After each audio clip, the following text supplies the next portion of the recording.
Amateur Traveler is in its 20th year now, but can you imagine if I had people on the show who had never been to the destination, but had just read about it or seen a movie about it?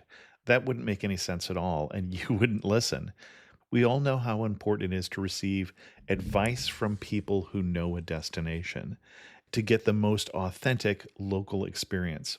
And a great option for experiencing this is Explore Worldwide and their authentic small group adventures, led by local tour leaders, perfect for solo travelers who want to meet like minded people with a desire for adventure.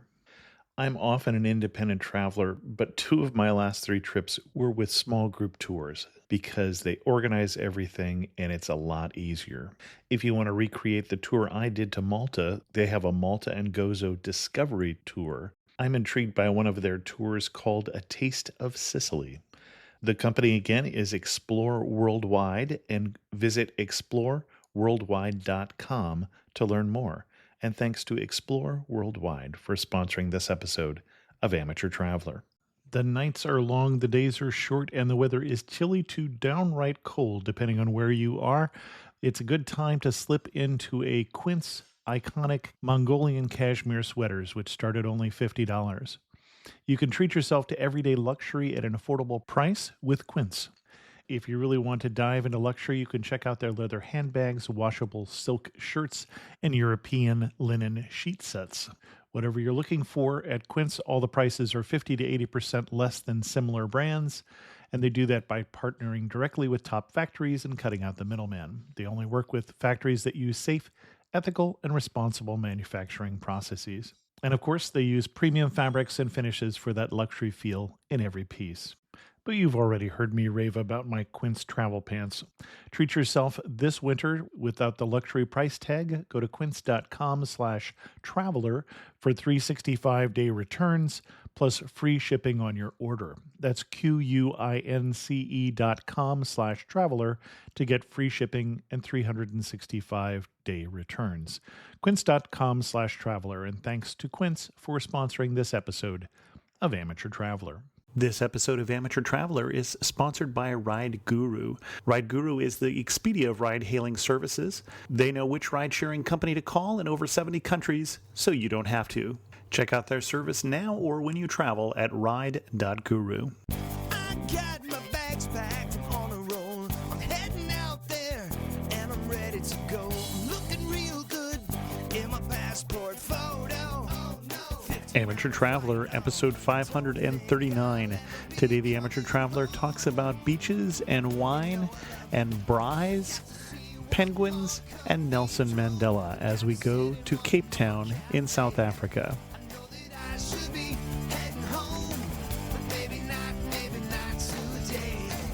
Welcome to the Amateur Traveler. I'm your host, Chris Christensen. We'll hear more from our sponsor in a few minutes, but first, let's talk about South Africa.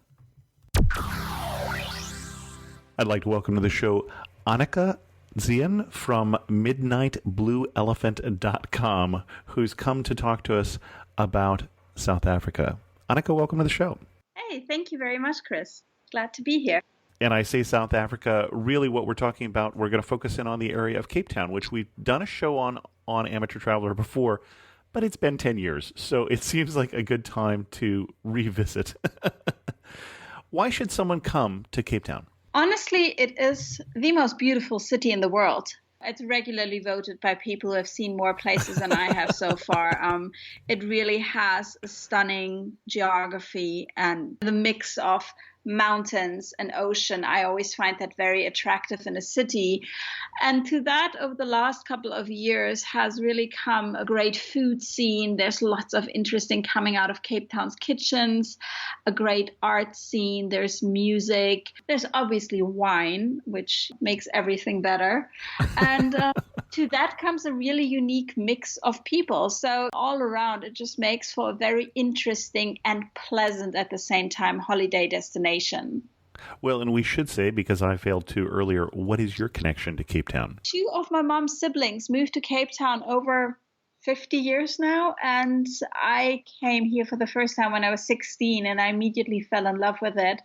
And after studying and working in New York, I just needed a change of scenery. And Oprah reminded me of how great South Africa was. So I thought, maybe I'll give that a try. And that try turned into 7 years here. And this place is still home. So I'm here for the holidays. Home is where the heart is, and a big part of my heart is still here. Excellent. And what kind of itinerary would you recommend for people who are going to Cape Town? Where would we start? Depending on whether you're a beach or a mountain person, you'll want to base yourself smack back in the center at the foot of Table Mountain, or you would go a little more towards the coastal areas, Sea Point, Camps Bay, or my favorite, Hout Bay, which is a very beautiful family-oriented suburb. I would recommend that you hire a car. You would need to be able to drive on the left side traffic here, but really that's the best way to get around. And then really it is very much an adventure outdoors destination with a nice bit of fine dining and wine. So typical activities for first timers are obviously at Table Mountain. You would probably like to hike up, or you would take the cable car both ways, but usually it makes for a nice mix to hike up and then take the cable car back down. I know people who also do it the opposite way, those of us who are less in shape. You know what, though? For me, and I've spoken to many other people, it becomes a knee issue going down. Okay. It's really sort of harder on your knees. Mm-hmm. So while it might be a bit more strenuous to hike up, it will also be easier on your knees. So that's my take on it. Before you go on, I want to get back to the driving. Driving on the left side is something I've done before, and it's a little uncomfortable, but it's something you get used to surprisingly quick. But for people who are not comfortable doing that, are there alternatives for getting around? Yes, Cape Town has now in the last couple of years gotten a very nice, great public bus system. Before, the options were a bus that, let's just say, wasn't that nice, or minibus taxis. Those are perfectly fine. A lot of people use them for transport to get from the outer suburbs to the city burbs for work. The problem with these taxis is that they're usually quite overcrowded, and that the drivers are a little bit reckless because they need to fulfill a certain quota. And it's cheap. That was probably your cheapest option of transport. But with that combination of having vehicles that are not in great shape, taxi drivers being really fast, it's not something I would necessarily recommend. But that new bus system that they have introduced with the World Cup and have since extended it, that's a really nice option. Other than that, if you're coming from North America and you have dollars to spend, the exchange rate is really favorable right now. So you could even just hire a driver with your car to take you around. Or if you're planning to stay in the city, what has sprung up here and is doing really well is Uber. So that's my preferred option if I'm going somewhere and I know, I'm going to have some wine. I'm just going to order an Uber. Okay, excellent. And you were at Table Mountain before I so rudely interrupt. What is important to keep in mind here when you plan activities in Cape Town or in the Western Cape is to keep the wind in mind. We have quite a few strong winds. So even if you wake up and the sky looks bluer than blue and the sun is shining, you still need to check if your activity is windproof. And a lot of times you can call a number before, check on the website. You can see if the cable car is even open.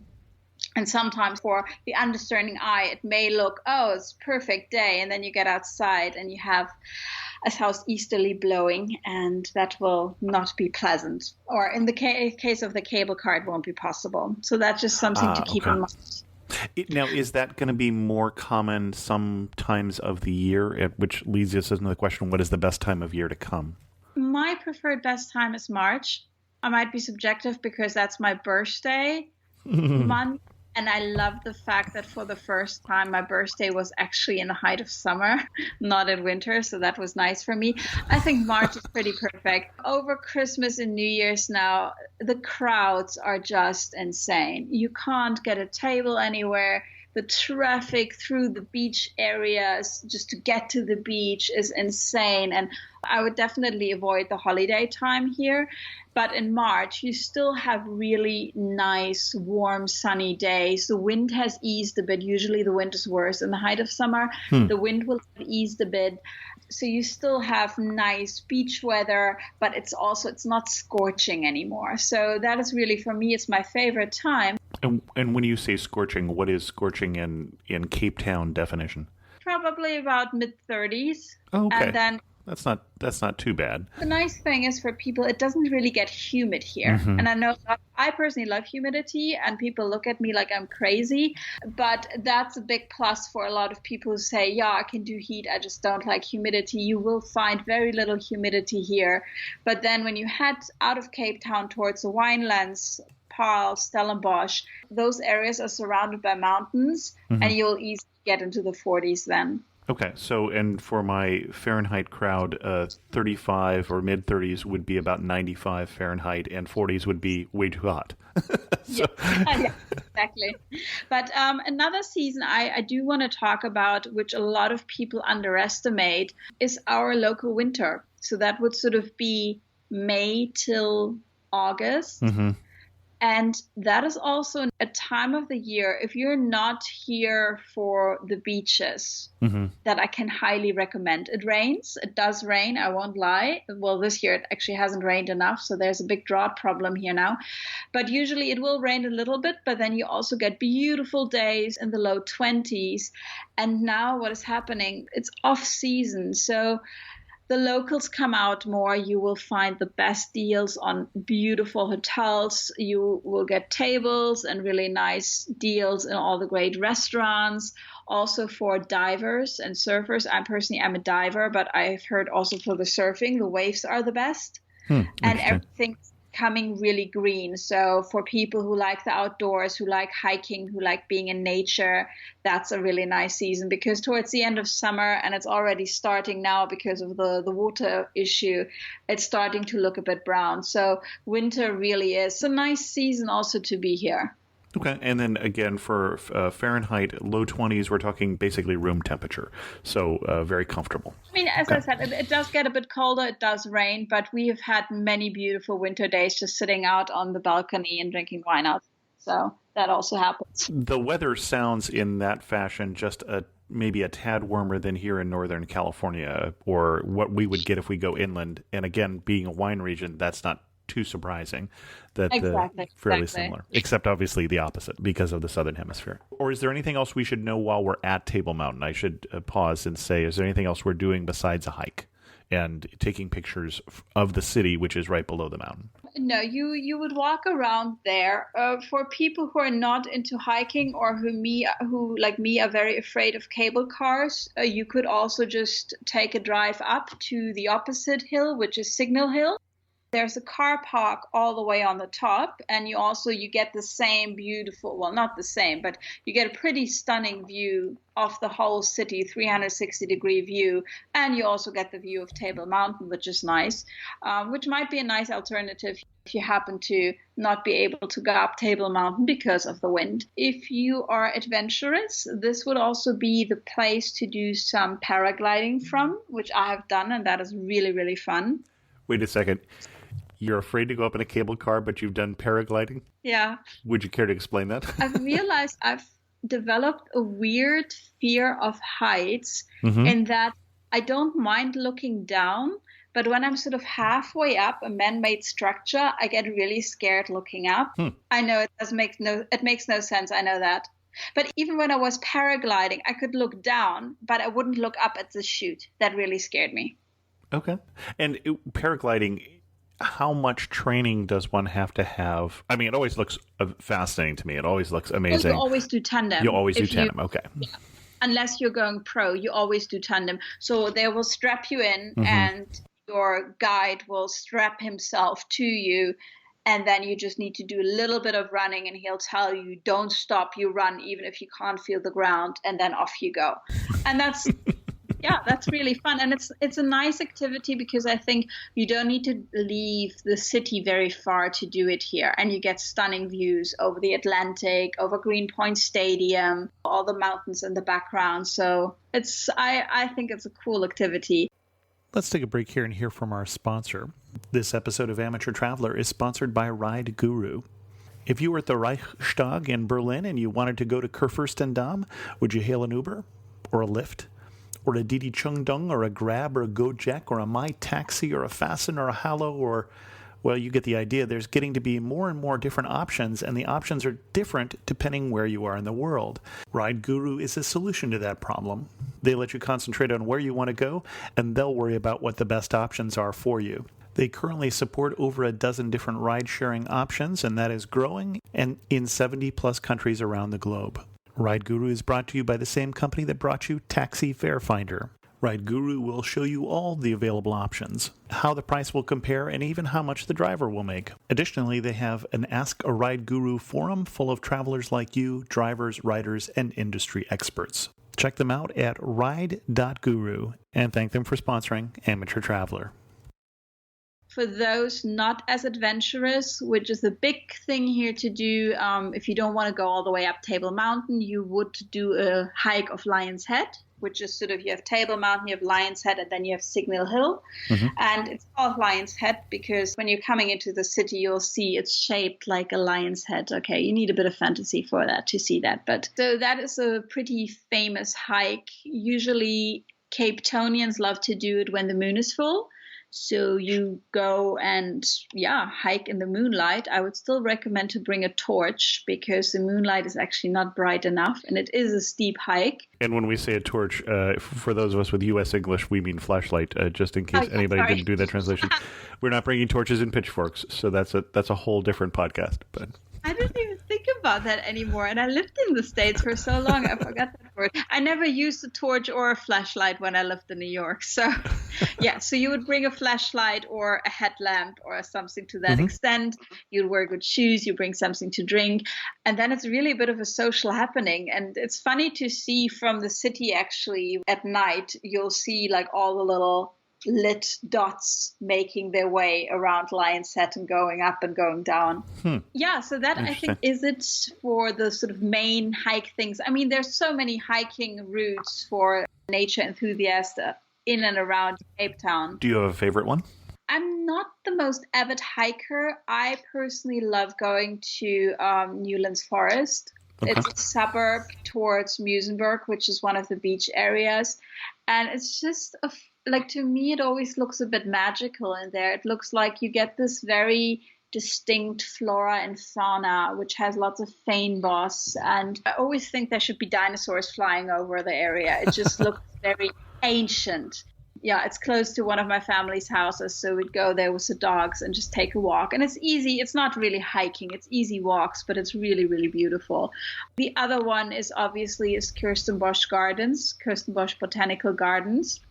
Mm-hmm. And that is really for botanists or just people who like to be surrounded by greenery. That is absolutely stunning. It's just, it gives you another side of Table Mountain and all the different plants, the different trees. They have a smell garden. So you're actually allowed to touch, and they actually planted that for people who are blind so they could also enjoy the gardens. And they have different exhibitions. Last, they had an artist sculpture dinosaurs, bronze dinosaurs. That was really cool because, again, it fits so much in with the plants that they have. It looks very like a Jurassic Park exhibit. One of the favorite things for people to do is picnics in Kirstenbosch Gardens. And then on Sunday during summer, they have the summer concerts. So they have local and international artists and they come and play. And that's really special because they have this little stage and you bring a blanket and you bring a picnic and you sit on the lawn and then you have a concert again with this beautiful backdrop of Table Mountain. And that's really spectacular. So if you're here in the summer months, look it up. That's definitely something I would recommend. Excellent. And anybody who was trying to look up fynbos earlier, it's going to be a little tricky. It's Fynbos, so which means in Afrikaans fine bush, but I don't recognize it at all. It looks more like a cactus family sort of thing. You'll see that a lot here. I would say next, obviously, are the beaches. Because if you come to South Africa, you want to have a bit of beach time. I would personally not recommend you to go to Camps Bay. And every single travel guide will tell you to go to Camps Bay. I personally hate the area. It's like the main beach strip, and it's like a really wide, easy, accessible beach, but it gets so crowded. The beach is not very sheltered. So when the wind is blowing, it's not pleasant here.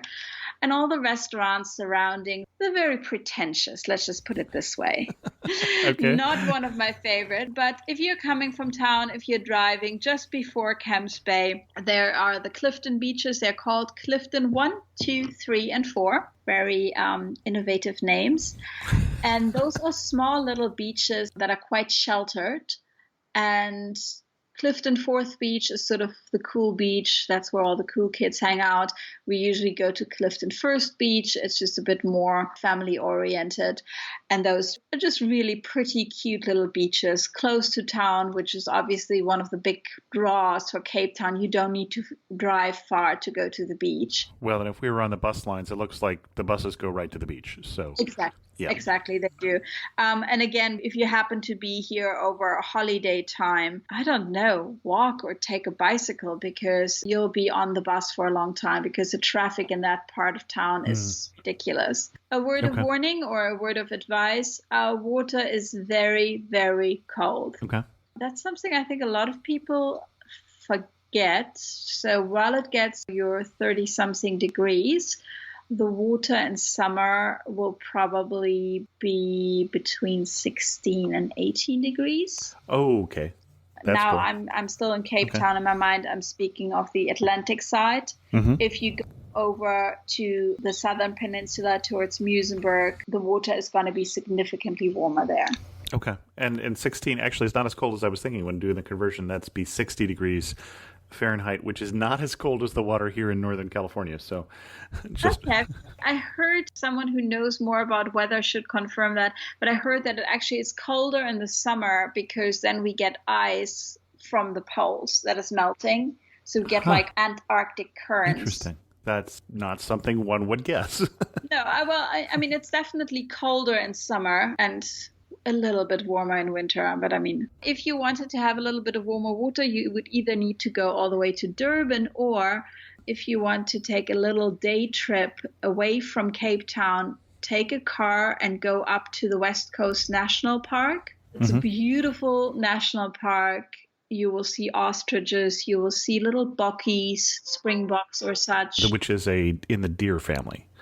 Yes. You drive through there and you come to an area called Kraal Bay, and that's a little shallow bay which has beautiful turquoise water. And because the water is so shallow, it actually does warm up quite nicely. Excellent. So that's an area where even I would go swimming. Okay. What is exciting, if you were to go to the other side again, go towards the southern peninsula and towards Muizenberg, you come to a little seaside town called Simonstown. I think it's an old naval base. They have an old harbor there, and it's a beautiful little quaint town. You can even take a train out there from the city, and there's a beach called Boulders Beach, and that beach is famous because you can swim with penguins.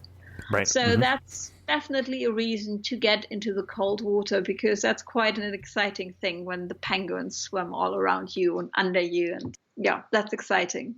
Where else? We haven't actually gone to Cape Town itself yet. Yes, we need to go to Cape Town itself. Cape Town has probably its most famous street is Long Street. It's sort of the area where a lot of backpackers are, cafes, restaurants. It's a bit of a touristy area. Again, it's in all of your guidebooks. It's not my favorite. I like streets which ran parallel to Long Street. It's very easy to find your way around because it's similar to New York in that way, that at least in the middle part of Cape Town, it's all on a grid. So parallel to Long Street, you'll find Bree Street, which in recent years has really become a sort of a culinary destination with lots of great little restaurants and cafes, boutiques. Cape Town is going quite an interesting direction when it comes to home decor and fashion. There's lots happening here with local designers. So that street is definitely a nice one to wander up and down. Very close to Bree Street, you'll find the Burkab, and that's the mainly Muslim area of the Cape Malay. And it's very easily recognizable because every house has a different color. It's a really cute area and sort of old cobblestones. It's built on the hill, so you'll walk quite a bit up and down. But again, that's just a really picturesque, pretty area, which also has a new share of cafes and little shops. So that's a nice area to walk around in. Where else do we go in Cape Town? We go to Woodstock. Woodstock is the industrial up-and-coming area of Cape Town. So you will find, again, lots of design shops, lots of designers moved out there. Our very famous restaurant, the Test Kitchen, is out there.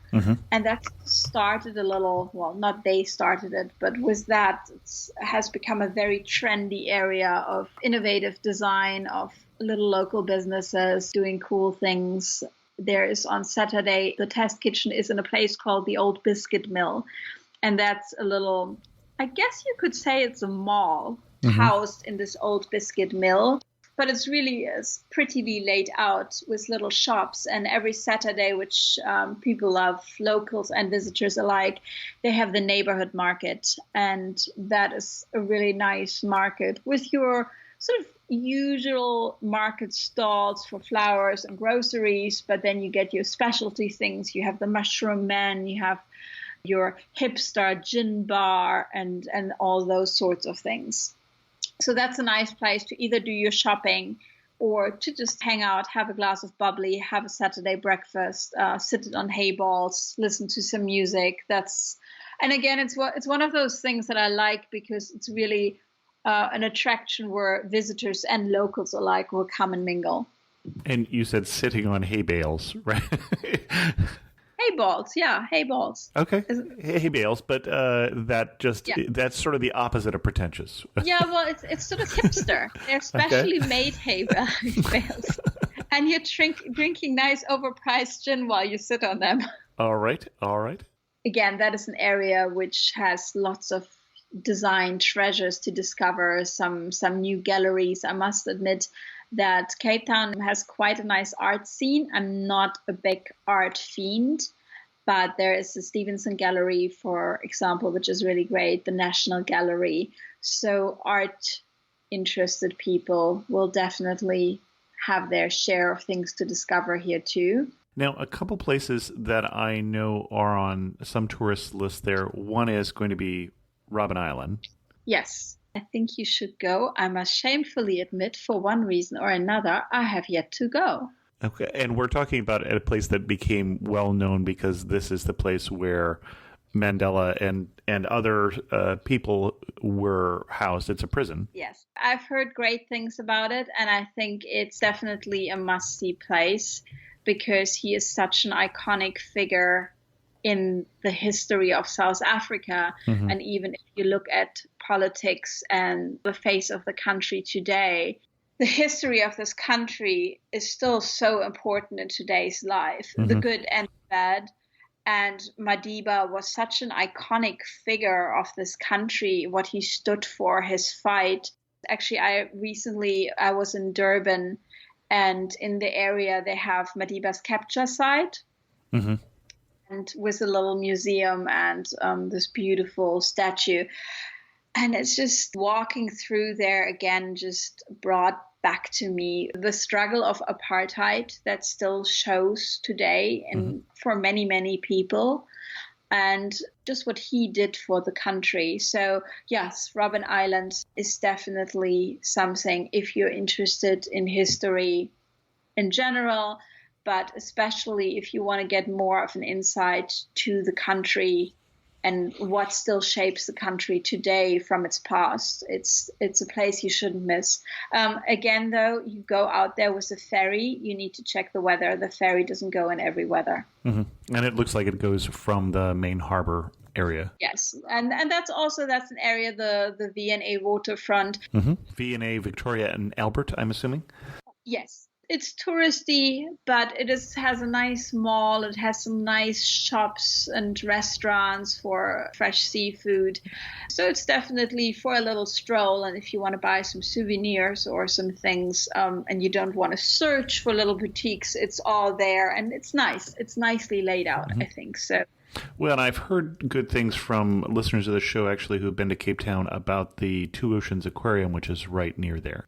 Yeah, I'm a bit in two minds because I love the aquarium. I won't lie. I think it's really, really nice. Mm-hmm. At the same time, I started diving about a year and a half ago, and I write a lot or I think a lot about how we treat animals for entertainment. Mm-hmm. I have, for me personally, decided that I don't want to visit zoos or aquariums anymore. Yes, it's a really nice aquarium. Just for personal reasons, I wouldn't recommend it anymore. Okay. Now, you mentioned diving. I know friends who the big thing they want to do when they go down to Cape Town is they want to dive, but specifically, they want to do some of the shark diving. Yes, and I have just had an interesting conversation with a friend of my uncle who is here from Chile, and he's like, yeah, I want to go shark cage diving. And I said, no, no, shark cage diving is one of those activities, and there's no conclusive studies yet. Mm-hmm. I have spoken to people whose opinion I trust on the matter, and I agree that it changes the shark's behavior, and it also brings them a bit closer to the coast and to humans than I think they should be. You don't harm the sharks, but I wonder if the consequences have been fully explored, especially because South Africa, I don't want to say we have a shark problem, but there are sharks here, and ever since Jaws, it has gone downhill for poor sharks. So I think anything that increases that by bringing them closer to humans is ultimately not a good thing for the animal. What I would recommend is that you actually go diving with sharks. There's no cage necessary. There are some amazing dive companies out operating from Simonstown, and they offer a package where you go dive with the seals, which is so much fun. And then you also go dive with the 7-gill sharks. And that's, well, it's not a great white, but they are pretty big and scary looking and really exciting. But you can just go dive with them with no cage necessary. So that's an alternative that I would highly recommend. It's so much more exciting when there's no cage in between you. I'm not necessarily looking for that kind of excitement, but good to know. Well, and I'm just thinking of the video that I saw recently of the cage diving that went wrong where the great white ended up inside the cage. But I know, that poor shark. That was not actually what I was thinking, but I like sharks, in case you haven't noticed. I did. Excellent. What else are we doing in Cape Town itself before we get outside a little more? I consider that a day trip from Cape Town. You would probably want to go to Cape Point, which is not the southernmost point. That's actually Cape Agulhas, but they say the oceans do meet in Cape Point. It's a beautiful drive out there. That's why I would recommend, even if you're not driving yourself, get a driver and just enjoy the driving here. We have beautiful coastal roads and the scenery is just really, really stunning. In Cape Town itself, you need to eat. You need to eat everything. I don't know why not more guides mention that, but the food in South Africa is ridiculously good. I think it comes with just a really good produce to begin with. Mm-hmm. So whether you love your meat, I have my uncle is from Argentina. So whenever I ask him who has a better meat, Argentina or South Africa, he gets in so much trouble answering this question because he doesn't want to say South Africa, but deep down he really wants to say South Africa. The meat here is stunning. Ocean all around, so you get great seafood, great fish. There has been sort of so much happening in the food scene that it's really a new farm-to-table approach, also a nose-to-tail philosophy when it comes to eating meat, so lots of new interesting dishes. Nose-to-tail, eating all of the animal. although Yes. not all in one sitting necessarily.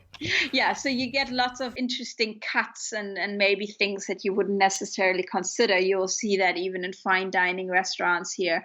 The great thing, again, if you pay in dollars or euros or pounds, well, no, yeah, pounds is still okay right now. You get really good value for money. So you have beautiful meals, fine dining experience. You can't get a sandwich for that money in New York. Okay. Any particular restaurant or you would recommend or dish you would recommend that we have to try while we're there? A restaurant, one of my personal favorite, is a Potluck Club. That is also one of Luke Dale Roberts, who I mentioned previous, who has a test kitchen, but it's more of a non-Spanish tapas style. Okay. So small dishes, but not the same type I would get in Spain. Yeah. So when I say tapas, I mean small dishes. That is spectacular. It's such a nice restaurant too, and it's fun evening to share and just order everything from the menu basically, and you have your little dishes. You want to try to score an invitation to a braai. So in South Africa, we don't call it a barbecue, it's a braai. That's what people do here basically every other day of the week and at least once a week. If you get together somehow with locals, it's basically something that every South African loves to do. It doesn't matter how old they are. It doesn't matter what race they are. It doesn't matter how much money they have. It's like the Heritage Day in South Africa is also called Braai Day. That's how much people here love braai. So you'll want to have some sort of piece of meat here. Even if you can't score an invite to a family, if I'm still here, I'm happy to take some of your readers to my home. If they can't, get a steak. Other places that I love to eat, if you want to eat fish, if you want to eat the best fish in town, you got to go to Kyoto Gardens. And that's a little Japanese restaurant. It's very understated, very zen. And it has just the most magnificent seafood. It's unpretentious. It's fresh. It's so yummy. I think it takes a certain customer to appreciate it because it's just so understated and just such a little hole in the wall. But it's really, really good. So for fish, that would be my top recommendation. There's a place that I love if you want to have the best chicken pie in town, which I don't know. I never really ate pies, so that came as a surprise to me. It's a little place called Tambour's Winkle. It's in Cape Town city center. Yeah, they make the best deconstructed chicken pie, or you could get a grilled chicken for takeaway and just eat it on the beach. You talked about getting invited to a braai, and we're going to have to meet some of the locals to do that. What's the best way to connect with locals? Is it to go to a Springboks game, or to where do we connect with locals? Where are we going to meet some? Rugby or cricket? I'm personally a cricket game, so you won't see me at a Springboks game, but that is definitely a good way. Well, cricket's going to give us a lot more time to talk, too. Well, I do. I like the 2020. The other one, no, my attention span is not long enough for that. The 2020 is the new version of cricket that doesn't take 3 days. Exactly. It's just 20 overs. There's no other sport in the world where someone would describe something as being the short version. It's just 20 hours. No, overs, not hours. Overs. Oh, 20 overs. Okay, that makes more sense. Got it. 20 hours. Oh, gosh, no. Where else do you meet locals? I think you would go hike. You meet people on the way, you chat to people. Same actually on the beaches, because I find that a lot of the activities that visitors would do here is something that the locals do too. So going to the beach on the weekend or a sunset drink, that's something we do. Going for Not hikes. That we could drink on the beach. You would sit in the cafe by the beach, of course. Okay. You go to Sea Point Promenade, which is sort of everybody walks their dog and goes running there. Those are great ways. There have been sort of like new dining concepts as well, which I've tried last year, where you just sit at big tables and you either just have a little meal or in the evening family style. Yeah, and I think that's quite a nice way to meet locals as well. The other thing is what I would definitely recommend if you want to connect more with locals is getting an Airbnb instead of a hotel. Quite a few of my family members, they actually rent out rooms in their homes. And South Africans love their country. And we're always happy to share and give tips and tell you where to go. And yeah, if you end up at my uncle's house, he'll talk your ear off and tell you all about his life and what to do and what not to do. And I'm going to have a good time. Well, and I want to get us out of the town because I think we hinted at talking about a wine region, and I want to get us there briefly. I did say that the Star Fortress downtown, the Castle of Good Hope, I want to get to, but we're not going to talk about it. So anything else we want to do in town, though, before we head off and briefly mentioned an outing to the wine region? I would recommend that which could be a nice mix, that you do a food tour. There is a company that does amazing food tours where you go and you sort of experience the food of the different cultures of Cape Town. So South Africa, just quickly, is called the Rainbow Nation, just because people from all over have come together here, and especially in Cape Town, and that has shaped the face of the city and also of what we eat. And I think a food tour is a great introduction if you want to go beyond your braai and your steak to actually learn something about the heritage. That food tour, which I also would recommend, will also take you to one of the townships where you will have a traditional Xhosa meal. And I'm saying Xhosa now because I can't actually speak Xhosa, so that's why it sounds very butchered. To any Xhosa-speaking people, I apologize. And that's definitely an experience that I think one should have to see how a big part of the South African population lives. But obviously do it in a way where you're not driving around a poorer neighborhood and you visit a zoo. Right. And also do it in a way that where the money is going to the neighborhood. Yeah. Exactly. And that way, when I did this food tour, it was amazing because we went to a home of a lady called Sheila, and she had made this amazing meal for us and had made ginger beer, and we could go into the kitchen with her and chat to her. And it was just really a nice way of, obviously, yes, part of the tour comes back to them directly in their pocket, but also you don't just walk or drive through, you actually get to talk to people. And Excellent. You experience another side. That I find very important, especially in a country like South Africa. And we'll put a link to that in the show notes afterwards. The wine region. You promised people wine earlier on here. Personally, okay, so the sort of major wine regions are Stellenbosch. Then if you're heading east, which is one of my favorite, that's Elgin. And that has lots of minerals in the soil, and that makes beautiful Pinot Noir, which is one of my favorite grapes. And how far did we just go? We're doing a day trip, or we're going to go spend a night at least out there? I guess you could do either way. Obviously, you would have to hire a driver here, so you actually do your wine tasting, because in South Africa we don't spit, we swallow. So people will look at you very weirdly if you try to use that spittoon. So you hire a driver. No, I think there you can do a day trip. I mean, it's a beautiful area, not only for vineyards, but also for orchards. And there's some little lakes. So there's some stunning places out there. It's well worth spending the night. But if you didn't want to spend the night, a day trip is absolutely fine. You're driving about an hour there. And again, a beautiful landscape just driving through, very different from the coastal area, but still stunning. So it's going to be a fun drive. And do you have one winery you would recommend most highly, or? I like Shannon. That's Shannon. Okay. That Pinot Noir I'm still dreaming of. It's out of this world.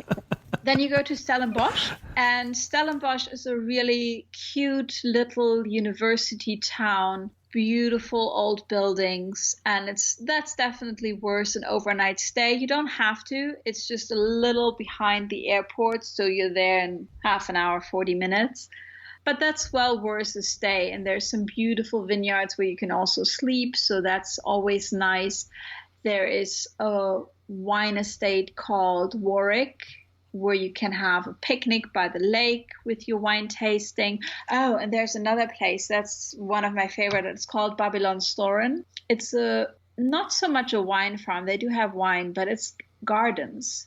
They have a beautiful restaurant and a little hotel, and it's a beautiful mix of having a typical Cape Dutch architecture with very modern elements.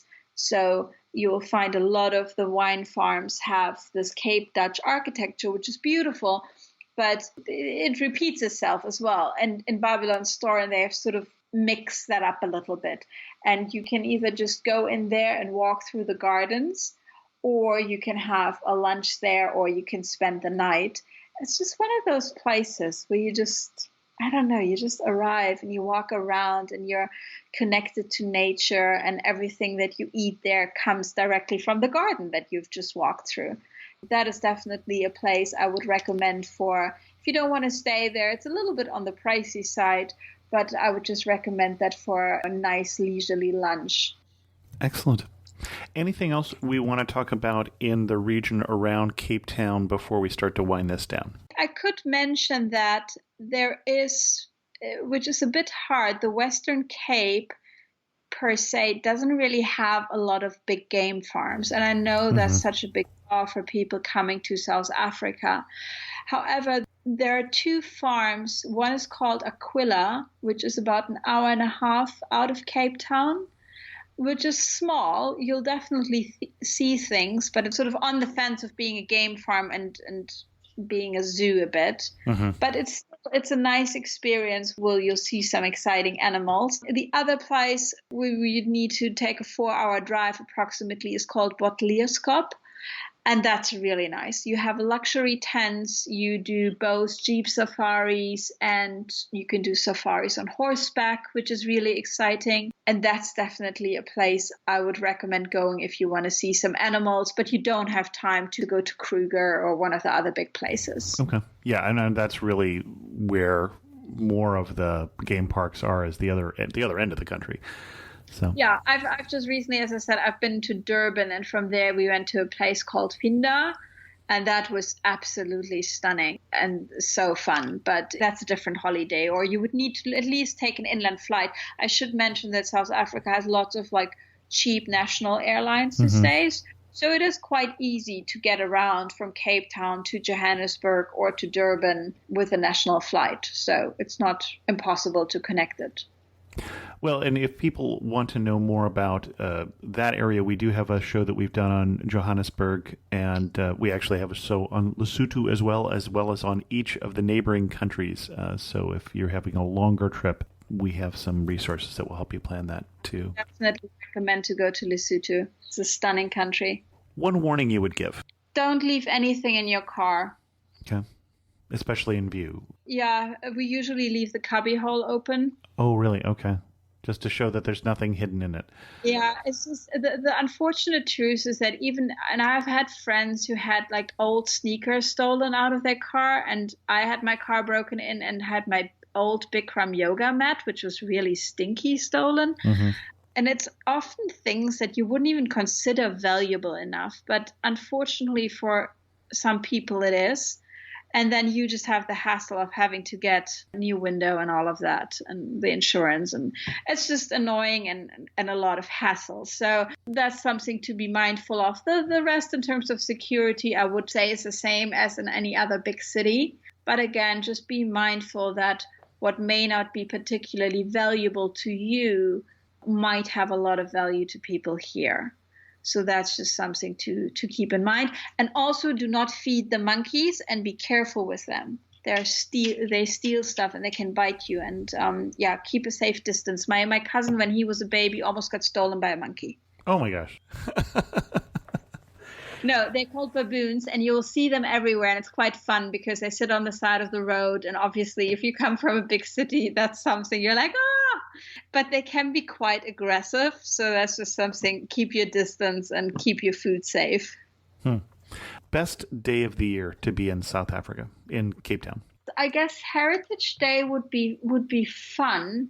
But then again, you really want to have someone local showing you around, because you can't really buy at a restaurant or at a hotel, and it's the more the merrier. I think the best day in so far has passed, because honestly, Cape Town was the best during the World Cup. Oh my gosh, we had so much fun. Yeah, so unfortunately, that's not going to come back anytime soon. But I guess in general, when there's big sport events and South Africa is playing, whether they actually know what they're doing or not in case of soccer, people get very enthusiastic. And again, it's one of those things that just sort of goes across for all. And I quite like that.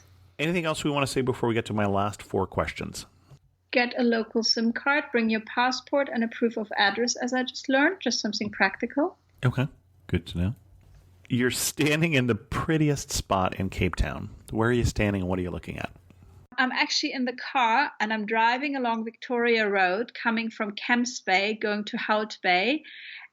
And that road is just so stunning. It's probably just sunset. And I will say every single time I get a bit teary-eyed. I'd be like, oh my gosh, this is so beautiful.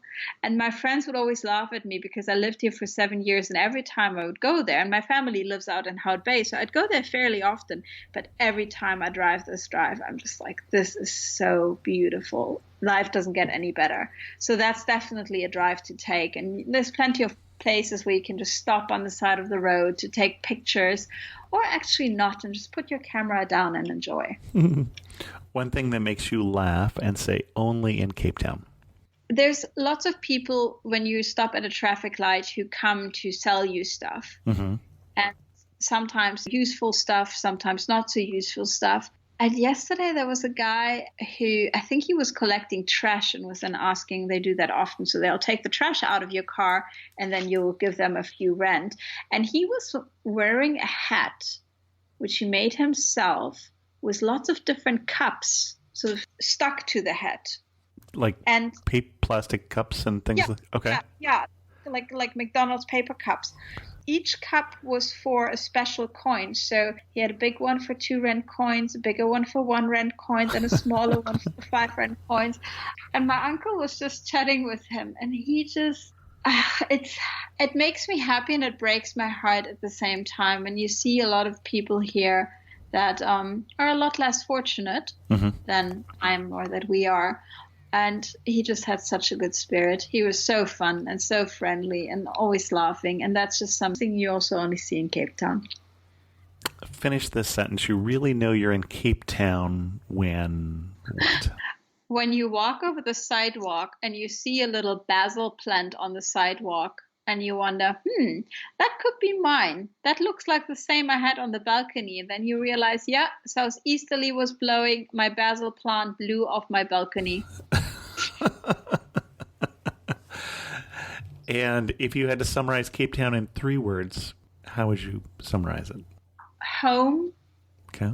The next one is not 1 word. The sky is bluer than blue. So we'll go with blue? Bluer than blue. Bluer, okay. Warm, but not in a temperature way. Okay. Warm as in the people.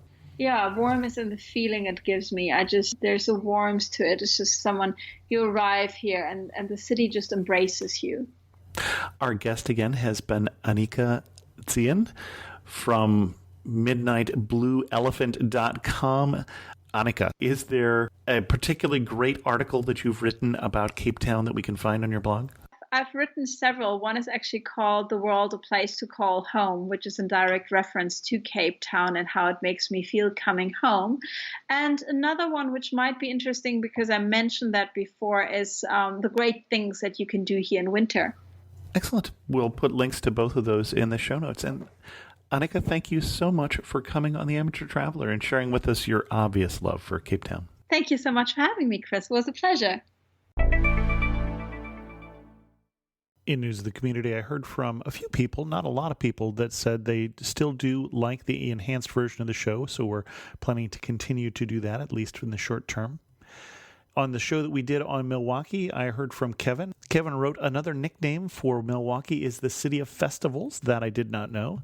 He suggests go to the Milwaukee Public Market, one of the best in the United States, located in the old Third Ward off the Milwaukee River.